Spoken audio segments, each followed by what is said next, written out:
오늘 미국 지수 3대 지수 다우는 보합으로 끝났고요. 보합으로 끝났지만 초반부에 확 밀렸던 거를 다 커버하고 끝났다는 게 긍정적이죠. S&P 500 지수도 마찬가지입니다. 그 다음에 나스닥은 0.73 정도 올랐어요. 유럽장도 뭐 오르고 내림이 혼조되어 있다고 봐야 될 것 같고요. 유가는 열심히 난리치고 있는데 러시아 지수가 마이너스가 났었네요. S&P 500 지수 캔들 차트로 놓고 보면 3일 반등하고 3일 하락했는데 오늘 새벽에 보면 저가를 상당히 커버하고 올라오면서 끝났습니다. 이 부분은 긍정적이죠. 오늘 주식시장이 움직인 걸 정리해 놓은 기사를 하나 보면 S&P가 오르긴 올랐는데 그 인플레이션이 막 올라가는 그런 사인 때문에 얻을 수 있는 수익이 일정 수준에서 이렇게 갇혀있는, 캡화되어 있는, 걸려있는 이런 상황이라고 얘기가 되고 있고, 테이퍼링 얘기, 연준의 테이퍼링이 가장 관심사인데 그 연준의 의사록이 발표됐는데 그 안에 보면 11월 중순에서 12월 중순 사이에 테이퍼링이 시작될 것 같고, 지금 현재 월간 1200억 달러 매수하고 있거든요. 채권, 국채 800억에 MBS 400억인데 월간 한 적게는 100억 달러에서 많게는 200억 달러씩 감소될 거라고 예상이 되고 있습니다. 그리고 인플레이션이 발표가 됐거든요. 근데 인플레이션 이거 어드바이저 퍼스펙티브 데이터입니다. 보시면 빨간색은 그냥 전체 소비자 물가 상승률이고요. 파란색은 우리가 일반적으로 말하는 근원 소비자 물가예요. 주요 변동성이 큰 것들을 제외한 이제 식품하고 에너지를 제외한 소비자 물가 상승률인데, 근원 소비자 물가는 좀 내려오고 있는 패턴을 보이고 있고요. 전체 CPI 지수 소비자 물가 상승률은 내려오지는 않고 있습니다. 최근에 유가나 에너지 쪽이 막 머리를 들면서 내려오질 못하게 만들고 있는 거죠. 그래서 이거는 전년 동기 대비 증감률, 그 각 분야별로 이거는 전월 대비 증감률인데, 우리가 직전에 많이 얘기했던 건 중고차값 뭐 이런 얘기를 많이 했었죠. 그런데 그래서 이제 그게 쭉 밀고 올라왔다가 8월 이후로 그 전년 동기 대비 상승률이 떨어지고 있고, 여기 보시면 전월 대비로 놓고 보면 역시 그거는 좀 더 빠른 7월 대비로 떨어지다가 지금 마이너스로 돌아선 상태입니다. 가격 상승률이. 문제는 이제 주택 쪽인데요. 주택 쪽 보시면 전년 동기 대비 꾸준히 올라가는 패턴을 보이고 있죠. 그리고 여기 보면 전월 대비도 좀 올라가다가 밀리는 것 같더니 9월에는 오히려 또 올랐습니다. 근데 이게 문제가 좀 있는 거예요, 지금 사실. 그 한경 글로벌 마켓의 조재길 특파원께서 10월 14일 날 손성현 교수께서 말씀하신 내용을 올려놨는데,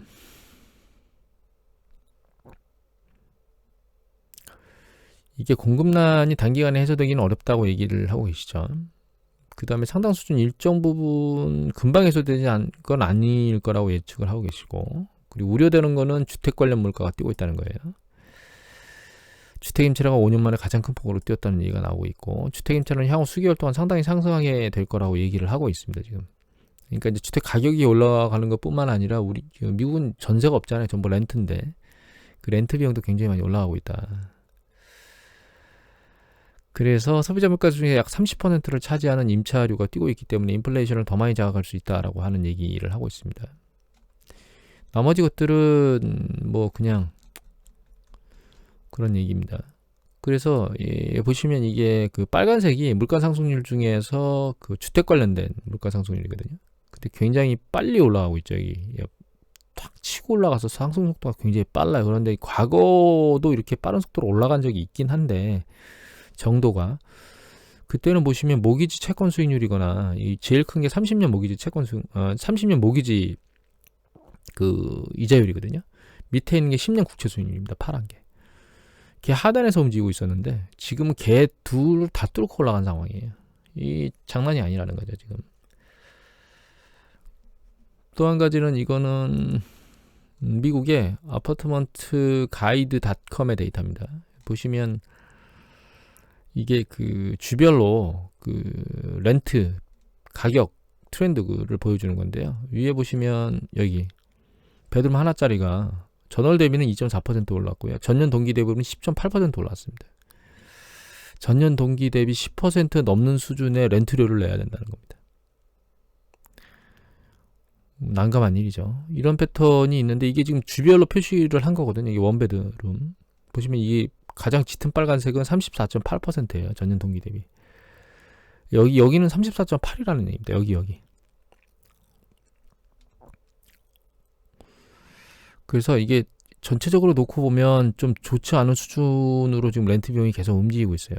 떨어진 데는 여기 2개, 오 2개, 여기 4군데, 4군데 주 정도. 나머지 것들은 전부 다 올라가고 있는데 올라가는 정도의 퍼센테이지가 상당히 센 것도 있습니다. 이렇게.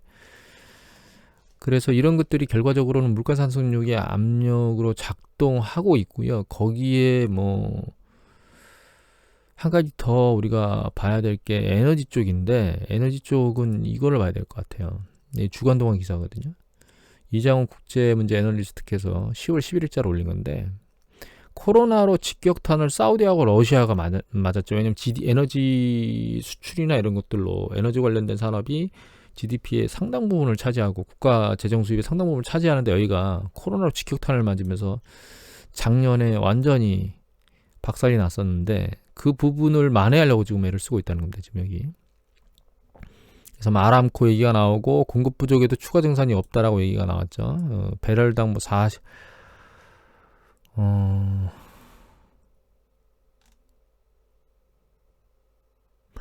여기 보시면 아람코의 순이익 증가로 최대 석유 수출국인 사우디도 경제가 모처럼 활기를 띠고 있고, 사우디가 지난해 재정 적자가 794억 달러였는데 전체로 국내 총산은 12%에 달했다. 이 때문에 사우디는 올해 예산 지출을 2,640억 달러로 책정해서 재정 적자 규모를 GDP 4.9 정도로 낮추겠다는 목표를 세운 바가 있는데, 여기 보면 사우디 올해 재정 적자를 기록하지 않으려면 67.5달러가 돼야 된대요. 사우디 정부는 GDP의 3.7%, 마이너스 3.7% 성장률을 지난해 했고, 사우디 정부는 재정의 87%를 아람코가 내는 배당금 내 세금으로 충당해 왔는데, 이게 완전히 작년에 박살이 났겠죠. 그래서 올해 올라오면서 유가를 계속 버티고 있다는 뜻이에요.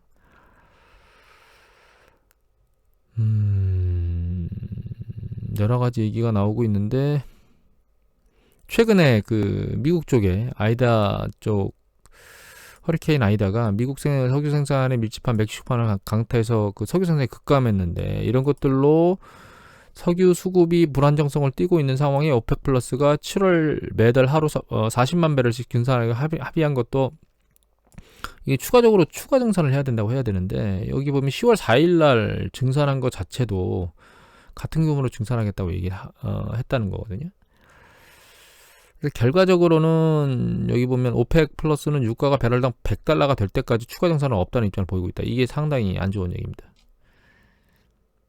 그리고 여기 중간에 내용을 보면 겨울에 상당히 추워지면 빨리 100달러에 도달할 수 있다라고 얘기하는 사람들도 있어요. 전문가들도. 중요한 거는 밑에 있습니다. 사실은 여기 보시면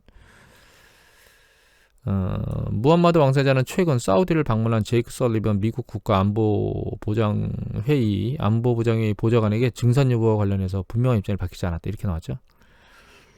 제가 말씀을 드렸었는데, 이 정도 됐으면 이미 미국에서 이 사우디 최대 증산국인 사우디아라비아에 가가지고 산유국인 석유 증산에 대해서 설득을 했어야 되는 상황입니다, 지금 사실은.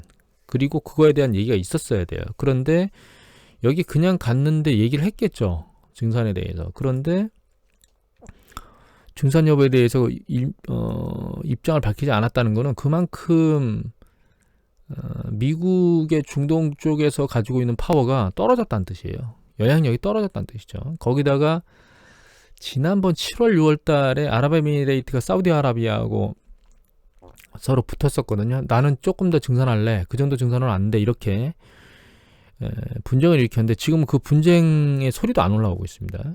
거기다가 푸틴은 지금 이런 상황을 잘 즐기겠죠. 여기 보시면 여기 이 얘기도 나오죠. 세계 1위 천연가스 수출국이자 세계 2위 석유 수출국인 러시아도 고유가 덕분에 경제난에서 벗어날 것으로 보인다. 러시아 경제는 지난해 코로나19 팬데믹과 저유가로 직격탄을 맞고 11년 만에 크게 후퇴했는데, 러시아 통계청에 따르면 GDP 마이너스 3.1, 아까 3.8이었나요? 사우디가? 마이너스?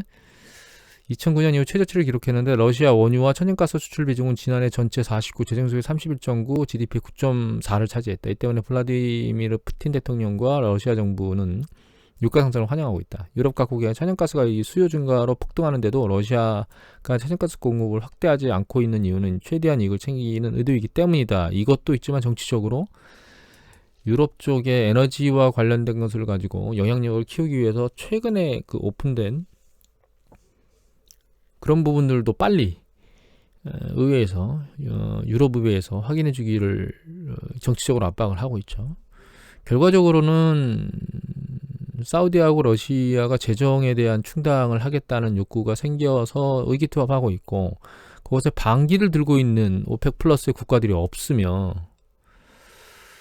미국의 영향력도 떨어진 상황이고, 이런 부분들이 혼재돼서 결과적으로는 유가나 이런 것들이 일정 부분 진정되기에는 시간이 좀 걸릴 것 같다라고 하는, $100 가구 안 가구의 문제는 나중 문제입니다. 이거 말고 일정 수준 안정화되는데 시간이 걸리지 않을까, 이런 생각을 하게 되고요. 또 한 가지는 이건데, 석탄 가격 난리를 치고 있으니까 중국이 석탄 가격을 완전 자유화한다고 얘기가 나왔어요. 오중이나 급했습니다. 이게 완전 자유화가 뭐 통제했던 거는 아닌 것 같습니다. 제가 이건 내용을 정확히 알지는 못하는데 완전 통제를 하거나 이런 건 아니었던 것 같고, 여기 볼까요? 이 기사가 아니네. 이 기사네. 여기 보시면 매일경제고요. 10월 12일자 기사고, 이게 누가 쓰셨냐면 그냥 연합뉴스를 받아서 쓴 것 같으네요. 지금 이 기사 내용이에요. 여기 보시면 100% 시장 거래를 통해 공급될 것이다 라고 얘기가 되긴 했는데, 여기 보시면 중국은 현재 석탄 화력 발전을 통해 얻은 전기의 70%에 대해서만 시장 가격을 적용하고 있다라고 되어 있거든요.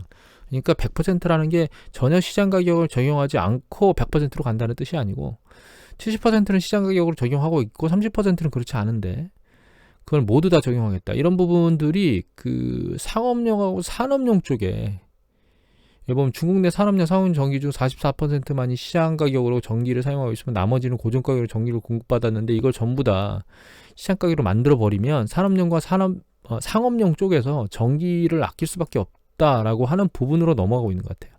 그런 정책을 유도하려고 하고 있는데, 제 생각엔 이렇게 되게 되면 이게 물가 상승률로 다시 반영되게 될 겁니다. 소비자가로 전가되게 되겠죠. 물론 전기 사용료가 줄 수는 있는데 물가 상승률로 전이가 될 수 있는 문제가 발생한다는 거죠. 중국도 인플레이션 압력에 시달릴 수 있는 가능성들이 조금씩 열려지고 있어요. 그리고 또 한 가지는 이건 머니에스 뉴스인데요.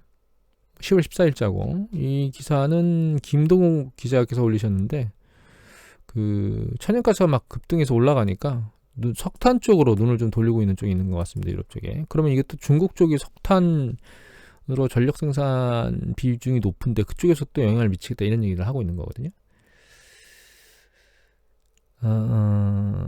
거기에 내년도가 되면, 여기 보면 이제 먹는 치료제가 나왔다고 이지영 기자가 한경 글로벌 마켓 10월 13일자에 올리셨습니다.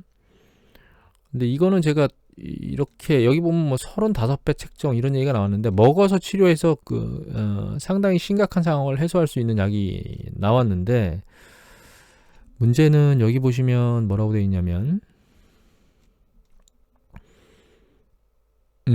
여기 보면 1인당 미 정부가 MSD와 몰루피 라비르 170만 명을 계약하면서 발표한 약값이 12억 달러인데 1인당 $700래요. 1인당 $700면 우리나라로 거의 80만 원 돈 아닌가요? 와, 이거 무시무시한 가격입니다. 그런데 이렇게 그러니까 굉장히 큰 규모라고 생각이 들어서 이거 널리 퍼질 수 있을 거야 라는 생각이 들긴 하지만, 여기 밑에 보면 인도에서는 이미 5개의 제약사가 MSD와 몰디비르와 제네릭 생산과 관련해서 합의를 했는데, 계약을 맺었는데 임상시험도 하겠다고 등록한 제약사도 10곳이나 이런데요. 그런데 밑에 보면 뭐라고 나와 있느냐, 1인당 자국에서 1인당 뭐 880에 1000원, 그러니까 1인당 하나로 14,000원에서 16,000원 정도로 약값을 판매할 수 있을 거라고 내다봤다는 거예요.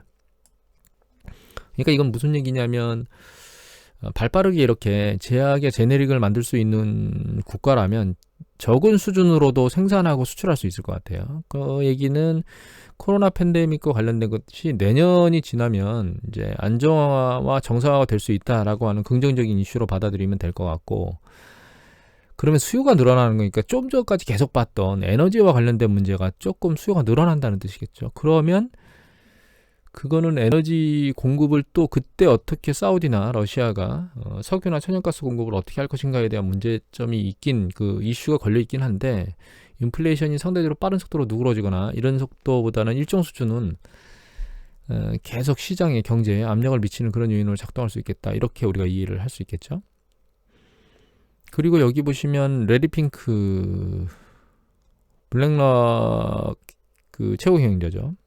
최고 경영자인데 이분께서 실망스러운 장세가 오래 갈 수 있다. 장기적으로는 더 높은 고점을 본다. 이 얘기를 하고 계신데 쉽게 정리를 해드리면 단기적으로 조정이 아주 짧게 일어나는 게 아니고 올 하반기 내년 상반기까지 쭉 수개월간 진행될 수도 있다라고 기대를 하시면 되고 다만 그게 지나고 나면 주식시장은 계속 올라가면서 고점을 돌파할 것이다. 이렇게 생각을 하시면 될 것 같아요. 다만 이분이 말씀하신 내용 중에 보면은 일단 인플레이션이 분명히 일시적인 건 아니다라고 얘기가 나왔고 여기 보면은 일자리 창출을 향한 움직임이 임금 상승을 촉진하고 있고 좀 전에 인플레이션에 관련된 문제가 얘기가 여러 가지가 있었죠. 에너지와 관련된 건데 에너지와 관련된 것들이 제외돼도 주택과 관련된 물가 상승률이 일정 부분 계속 유지될 것 같고요. 그 다음에 임금 상승과 관련된 건 일정 부분 유지될 것 같고 임금은 한 번 올라가면 내려가기가 어렵습니다. 주택 가격도 마찬가지죠. 그런 것들이 그 가계 소비, 그러니까 주택 가격 같은 경우에는 가계 소득에 대한 문제를 야기하고 임금 같은 경우는 기업 이익에 대한 문제들이 야기가 되거든요. 이게 너무 속도가 빠르면 양쪽 다 좋지가 않은 거예요. 거기다가 이분이 마지막으로 말씀하신 건 이 부분인데 마지막이 아니고 이거 중국의 인구 통계로 보면 인구가 점점 젊은 인구가 줄고 있거든요. 그 다음에 출산 숫자가 줄어들고 있으니까 이런 것들도 향후 결과적으로는 더 낮은 생산 임금을 가지고 쓸 수 있는 추가 고용 기회가 주는 거죠. 밑에서 젊은 인력들이 안 올라오니까 그런 것들이 이제 저 인플레이션, 저 물가를 저 단가의 가격을 이게 물건들을 생산하는 중국이라고 하는 것이 점진적으로 계속 사라질 거다 이런 얘기를 하고 있는 겁니다. 또 한 가지는 여기 그린플레이션, 그린 에너지로 인플레이션을 자극하는 이런 부분에 문제가 있기 때문에 장기적으로 놓고 보면 인플레이션이 과거 우리가 봐왔던 예전에 우리가 이 인플레이션이 상당히 높이 있다가 80년대 초반에 이제 정점을 찍고 추세적으로 이제 급격히 내려와서 일정 수준에서 계속 유지되고 있고 글로벌 금융위기에 낮은 수준을 유지했었거든요. 과거 추세보다는 상대적으로 힘이 없었거든요. 이거는 지금 주택 가격이라 이렇게 나오고 잠시만요. 이 차트입니다. 이 부분 앞에 봤던 이 빨간 차트는 주택 부분만 나와 있는 건데 여기 보시면 주택 부분 인플레이션이 상당히 높은 수준을 계속 과거에 있던 것처럼 유지하고 있잖아요. 근데 그게 아니고 이게 소비자 물가 상승률이거든요. 이걸 보면 여기 보면 소비자 물가 상승률이 아래로 급락했던 그래서 여기 상대적으로 일시적으로 마이너스까지 갔었던 패턴이 있었습니다. 그래서 글로벌 금융위기 이후에 상대적으로 낮은 수준의 인플레이션을 유지했던 이런 시기는 지날 것 같아요. 이런 시기는 이제 사라졌다라고 봐야 될 것 같습니다. 그래서 이렇게 인플레이션율이 높아지면 결과적으로 금리도 따라서 올라가게 돼 있거든요. 긴 안목에서 놓고 보면 그러니까 긴 안목입니다. 뭐 1년, 2년 이런 거 말고 정말 추세적으로 긴 안목에서 놓고 보면 이런 상황, 그러니까 중국이라고 하는 것이 인구 동향의 문제라든가 혹은 주택 가격이 상당히 많이 상승해서 움직이고 있다거나 임금 상승이나 이런 그러니까 지금 현재 그 생활의 패턴이나 직업의 패턴 막 이런 것들이 변화되면서 일어나고 있는 고용시장의 동향이라든가 그 다음에 삶의 패턴의 변화 이런 것들이 과거하고는 완전히 다르게 지금 바뀌었거든요. 코로나 이후에. 그래서 결과적으로는 이런 것들이 상대적으로는 낮은 과거와 같은 그러니까 글로벌 금융위기에 봤던 대규모로 자금을 풀었음에도 불구하고 인플레이션을 자극하지 못했던 그런 시기와는 다른 움직임이 향후에 계속적으로 일어날 것 같고 인플레이션이 그렇게 유지되면서 금리를 계속 위로 조금 더 과거 추세부터 들어올리는 상황을 유발하게 된다면 우리가 금리가 높은 상황으로 가면은 기술주들이 좀 소외되거든요. 퍼배수가 높기 때문에 그런 부분들에 대해서 긴 안목에서 큰 추세에서 놓고 보면 그런 부분도 좀 생각해 봐야 될 게 아닌가. 과거 우리가 글로벌 금융위기에 빠르게 밀고 올라왔던 그 하이테크 관련된 정보통신 기술주들의 주식들이 금융위기 이후에 있었던 그런 대규모 상승폭을 과거에도 미래에도 유지할 수 있을까라고 하는 부분에 대해서는 한 번쯤은 생각해 봐야 될 문제가 아닌가라는 생각이 들었습니다. 오늘 자료들을 쭉 정리하면서. 여하튼 아직은 뭔가 해결된 부분이 없어요. 그런데 해결된 부분이 전혀 없는 건 아닙니다. 예를 들면 뭐 푸틴이 천연가스 공급을 확대해 주겠다고 발언을 한다거나 이런 것들은 결과적으로는 에너지 쪽 가격 상승에 둔화를 촉발할 수 있고, 또 한 가지는 이제 아까 그 사우디아라비아에 갔던 그런 것들과 협상이 어떤 형태로든 돼서 에너지 증산을 한다거나 석유 증산을 한다거나 이런 이슈들이 나오면 인플레이션에 대한 이슈들이 쑥 사라질 거예요. 그러니까 일단 그 시장을 흔드는 자체 요인으로는 사라지면서 반등의 요소로 작동할 수 있는 그런 시그널들은, 그러니까 이슈들은 존재합니다. 아예 그걸 해결할 수 있는 방안이 없는 건 아닌데, 문제는 이미 그런 일들이 터졌어야 되는데 터지지 않았다는 게 문제고, 이거 이외에 연준에서 그 이 시장 흔들리는 걸 해결할 수 있는 방안이 없다는 그 두 가지 문제점이 있어요. 연준이 이제 테이퍼링 안 하겠다거나 뭐 이렇게 할 수가 없는 입장이거든요. 그래서 시장의 바닥으로 움직이는 걸 커버할 수 없는 그런 불안정성을 가지고 있기 때문에 주식시장의 조정이 끝났나? 여기가 직전 바닥이 저점인가라고 하는 생각에 대해서는 유보를 하고 조심스럽게 시장을 쳐다봐야 될 것 같아요. 이 레리 핑크가 말씀하신 것처럼 장세가 좀 안 좋은 장세가 상당 부분 유지될 수도 있다라고 하는 부분에 대해서 생각을 하고 접근을 해야 될 것 같습니다. 오늘 이것을 마치도록 하겠습니다.